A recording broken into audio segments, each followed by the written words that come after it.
This guide instructs on adding a new pipeline, configuring stages, and managing user roles within the CalSoft platform for effective lead tracking and management. Navigate to dspeedup.in.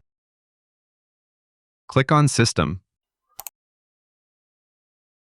Click on Pipeline. Click on Add Pipeline. Enter the required data to create a new lead pipeline.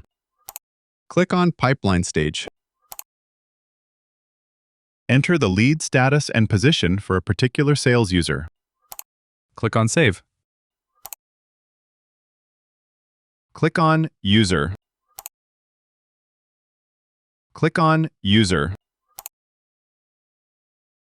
Edit any sales user and grant access to the lead pipeline. Click on Edit. Click on Pipeline. Select the newly created pipeline.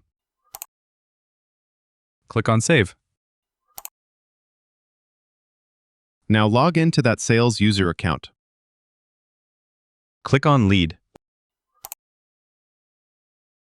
Open any lead. You can see the newly created lead pipeline stages.